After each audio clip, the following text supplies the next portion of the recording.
October 1962. The world stood one breath away from nuclear war. And a single wrong move would have ended it all in a blinding flash. Not metaphorically, but literally. Nuclear missiles in Cuba, American warships on alert, Soviet submarines ready to strike. For 13 days, humanity dangled over the edge of extinction without even knowing it. This is the true story of how close we came to the end, the Cuban Missile Crisis.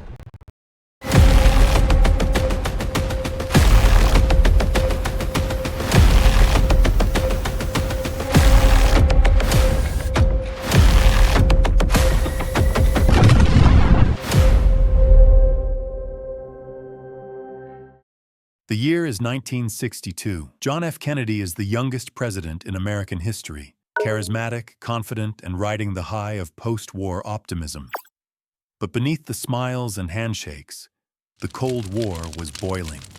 The U.S. had attempted to overthrow Fidel Castro's new communist government in Cuba and failed.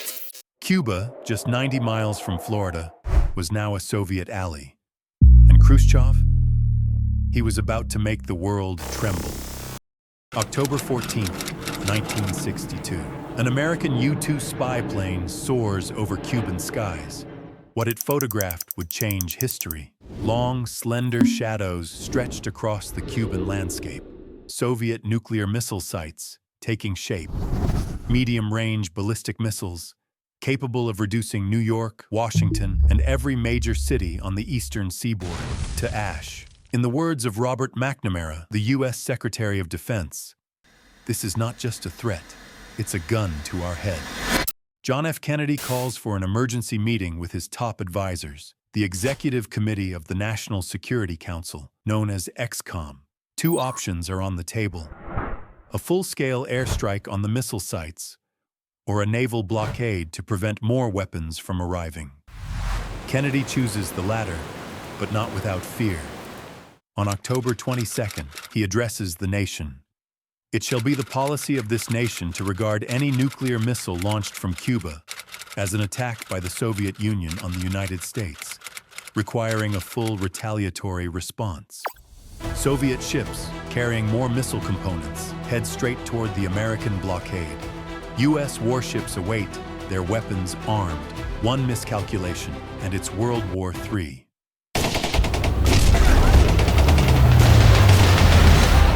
But then, something terrifying happens beneath the surface. A Soviet submarine, B-59, loses contact with Moscow. U.S. destroyers begin dropping warning depth charges.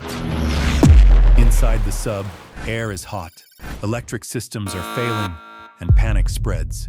Believing war has begun, the commander orders a nuclear torpedo launch.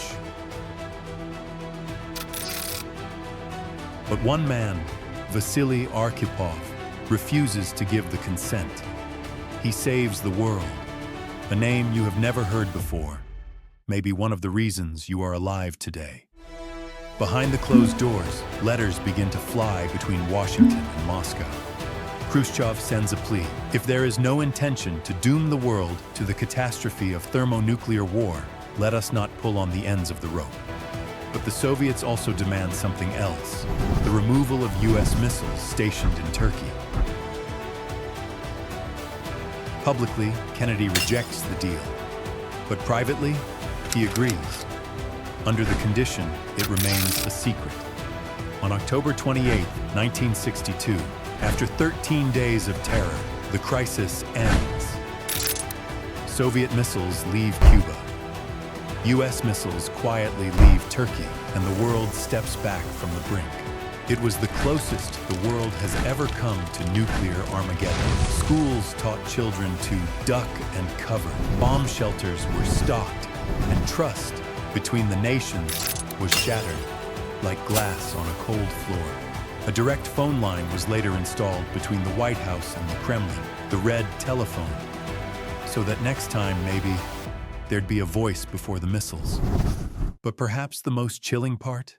We didn't even know how close it truly was. until the decades later. We tell this story not just to remember, but to remind that the fate of millions once rested on a heartbeat.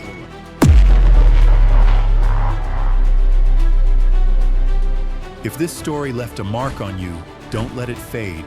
Leave a comment and share it. Because the history forgotten is history repeated.